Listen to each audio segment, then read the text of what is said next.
본 방송에서 제공되는 모든 정보는 투자 판단의 참고 자료이며 투자의 최종 책임은 본 방송을 이용하는 본인에게 있습니다.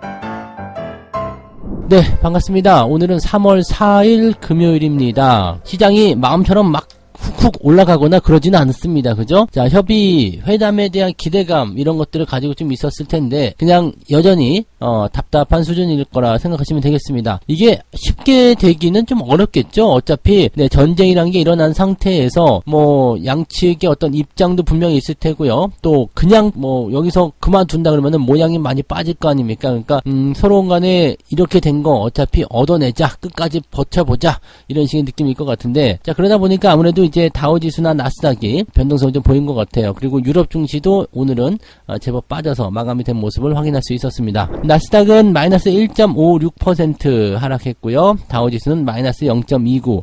다우는 그냥 뭐 혼조 양상을 보였다 볼 수 있겠습니다만 나스닥은 조금 하락한 모습으로 마무리가 좀 됐습니다. 양시장 모두 상승 출발을 했기 때문에 이거 기대감이 좀 있는데 생각을 했을 텐데요. 이 회담 결과가 좋게 나오지 않으면서 결과적으로는 주가가 좀 밀리지 않았나라고 생각이 좀 됩니다. 자, 회담 내용들 좀 살펴보도록 하죠. 러시아와 우크라이나가 벨라루스에서 열린 2차 회담을 열었는데 결과적으로는 이제 양측이 원하는 그런 결과는 만들어내지 못했습니다. 일단 민간인을 위한 인도주의 이동 통로를 개설하자. 그리고 민간인을 위한 또는 뭐 대피를 위한 뭐 그런 시간 동안에는 일시적인 휴전도 가능하다 뭐 등등의 얘기를 했다라고 합니다. 근데 기대했던 결과는 얻지 못했다. 왜냐면 러시아군의 철수, 공격 중지 뭐 이런 것들 원했었는데 이런 것들 얻지 못했고, 러시아 역시도 마찬가지겠죠. 네, 중립국의 지위를 만들어라 했는데 우크라이나도 역시 마찬가지. 또는 우리 마음이다. 이렇게 얘기가 나왔겠죠. 자, 그리고 이제 그 러시아 푸틴 대통령하고 프랑스 마크롱 대통령이 서로 이제 전화로 대화를 좀 했는데 서로 설전만 벌이다가 끝났다라고 합니다. 그래서 사실 이 사태를 해결하기 위해서 러시아에게 강력한 제재를 가하고 있고 또 추가적인 제재도 할 것이다. 이런 얘기가 나오고 있습니다만 약간 좀 부담스러운 그런 결과들이 계속해서 나오고 있고 시간을 계속 끌면서 시장에게 조금 부담감을 주고 있는 그런 느낌인 것 같습니다. 자, 이런 과정 속에서 러시아가 또다시 침공을 통한 그런 도시 점령에 나섰다고 합니다. 우크라이나 남부의 항구 도시인 헤르손, 이 헤르손이라는 지역을 점령했다라고 하는데 돈바스 지역 이외의 주요 도시가 처음으로 러시아 손에 넘어갔다라고 되어 있습니다. 약간 좋지 않은 소식이라고 보셔야 되겠죠. 그래서 실제적으로 이제 러시아가 이렇게 지역을 점령해 나가는 거, 자기는 땅으로 내 땅이야라고 딱 그냥 깃발을 꽂으려는 그런 느낌일 것인지, 아니면은 이제 상황이 끝나고 나서 철수할 때 모두 다 반환하고 지들이 그냥 빠져나갈 것인지, 거기에 대한 부분들은 아직은 확실치 않습니다만 저런 식으로 땅을 계속 먹어 들어간다라고 한다면 결과적으로는 러시아한테 좋은 일은 없을 거라 생각하시면 되겠습니다. 지금은 이렇게 점령을 위한 그런 전쟁을 대놓고 하게 되면 이거는 무조건 반발을 얻게 되거든요. 그래서 그렇게 하지는 좀 못할 것 같고요. 아무튼 지금 이게 계속 도시들을 점령해 나가고 공격해 나가는 부분들은 합의를 이끌어내기 위함일 것이다 라고 생각하시는 게 맞을 것 같죠. 어떤 식으로든 조만간 끝날 것 같기는 한데 이게 2차 회담에서도 지금 끝내지 못했고 3차로 넘어간다라는 얘기가 나왔기 때문에 이 부분도 또다시 한번 지켜봐야 되는 그런 상황이 된 것 같다 판단하시면 될 것 같습니다. 자, 그 바로 반면에 경제지표는 나쁘지 않았던 것 같습니다. 파월 의장이 어제 이제 하원에 출석해서 이번 달에 FOMC에서는 기준금리를 0.25%포인트 인상시키겠다. 이것을 지지한다라고 얘기를 했단 말이에요. 그러면은 0.25 올리는 거지 뭐. 그래서 그렇게 되는 부분일 텐데 요것이 이제 계속적으로 이제 기대감을 좀 가져오고 있는 모습이고요.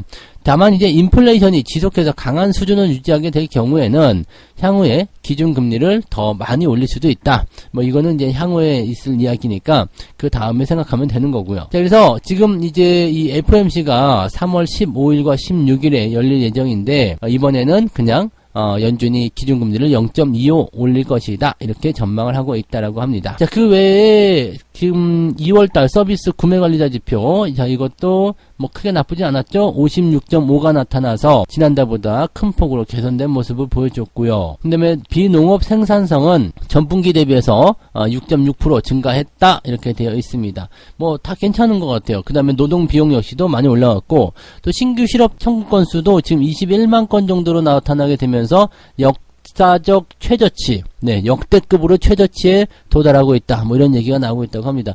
경제 지표, 경제 상황들은 다 좋은 쪽으로 가고 있고 또 악재라고 불렸던 부분들이 약간 해소의 국면으로 가고 있다라는 것도 우리가 참고해 볼 필요가 있습니다.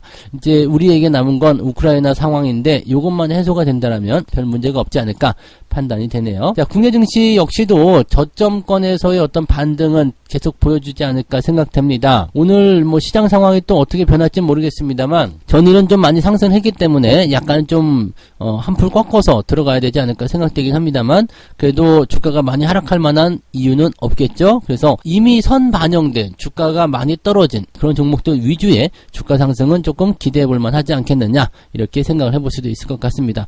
오늘은 주말장이라서 약간 변수는 나올 것 같긴 합니다만 특별하게 걱정을 하실 만한 그런 부분은 없을 것 같다 보여지네요. 참고하시고요. 자, 두 번째 이야기 넘어가 보겠습니다. 외국인이 삼성전자를 팔고 SK 하이닉스를 쓸어 담는 이유가 뭡니까? 지금 이제 외국인 수급에서 이 두 종목의 어떤 방향성이 엇갈리고 있다 이런 얘기가 나오고 있습니다.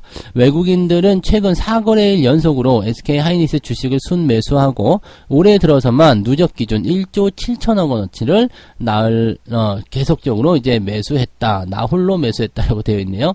그래서 SK 하이닉스에 대한 순매수가 계속적으로 들어오고 있다라고 되어 있는 거고 지금 누적 순매수 규모가 올 들어 최대치를 기록하고 있다라는 것이 이제 중요한 부분이겠죠. 반면에 삼성전자는 누적 기준 6천억 정도를 사는데 그쳤고 이마저도 이제 지난 1월 중순에는 1조 2천억 정도였는데 지금은 이제 그것 대비해서 이제 절반 가까이 쪼그라들었다. 그러니까 최근에 주식을 팔고 있다. 이렇게 되는 부분이겠죠. 그러니까 최근 외국인들이 삼성전자 주식을 5일 연속 팔고 있다가 다시 순매수로 조금 전환되었다라고 되어 있는 부분입니다. 자, 이렇게 외국인들이 삼성전자는 팔고 하이닉스는 계속해서 사는 이유는 현재 이제 그 메모리 반도체 이외에 가전 휴대폰 이쪽으로 사업 영역이 확장되어 있는 삼성전자와는 달리 반도체 쪽으로만 집중되어 있는 하이닉스의 매력이 크기 때문일 것이다 라고 평가를 내리고 있다라고 합니다. 자, 뭐 이거는 우리가 다 알고 있었던 부분이긴 하죠. 그러면 이제 반도체 업황이 상당히 좋아야지만이 가능하지 않겠는가 라고 볼 수 있겠는데 실제로 그렇다고 합니다. 생각보다 빠르게 메모리 반도체 업황이 개선되고 있다라고 얘기가 되고 있고요. 키오시아의 이슈, 왜 일본의 그 얘기 있었죠. 그래서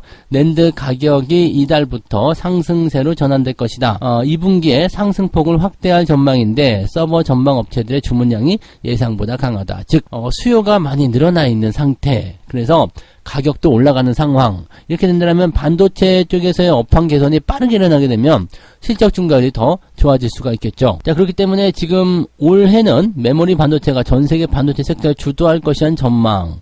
요것도 굉장히 좋은 부분이고요. 그래서 반도체 쪽을 이제 하고 있는 그런 기업들 입장에서는 상당히 수혜가 될 수 있을 것이다 라고 보시면 되겠죠. 얘네들도 이제 뭐 경기 민감 섹터로 보셔야 되는 부분이고 어떻게 보면 또 성장주로 보셔야 되는 부분이라서 앞으로 좋은 흐름들이 계속 이어질 수 있겠다라고 판단하실 수는 있겠습니다. 지금 이제 실적 같은 부분들 같은 경우도 이렇습니다. SK 하이닉스의 1분기 영업이익은 3조 2천억 정도 나올 것이고 1개월 전에 비해서 일단 소폭 증가했다 이런 얘기가 있는데 삼성전자는 13조 정도 나올 것이고 같은 기간보다 이제 0.1% 감소했다. 즉 컨센서스가 조금 감소했다라는 얘기가 됩니다. 뭐 1%도 아니고 0.1% 이건 뭐 큰 의미는 없겠습니다만 아무튼 그러하다라고 되어 있는 거고요. 자, 여기서 이제 우리가 생각할 것은 이렇습니다. 규모 면에서 봤을 때 삼성전자나 하이닉스는 분명히 차이가 있어요. 그런데 자, 하이닉스에 조금 더 집중이 되고 있는 이유는 뭐냐면 자, 하이닉스는 반도체만으로 저렇게 이 성장에 대한 어떤 부분들과 실적에 대한 부분들 키워가고 있는 상태고요. 삼성전자는 반도체가 잘 된다고 하더라도 만약에 가전이라든지 휴대폰이라든지 그 외에 뭐 비메모리 반도체 뭐 이런 쪽에서 어떤 타격이 좀 오게 된다라면 리스킹이 더 커지게 되는 거죠. 즉 실적이 반도체에서 많이 나왔다 하더라도 다른 쪽에서 애매하게 된다면 주가는 떨어질 수밖에 없어요. 그러니까 여러 가지 상황을 살펴봐야 되는 상황이라서 삼성전자는 약간 복잡하다 볼 수 있겠지만 지금 반도체 좋아요? 하이닉스 고.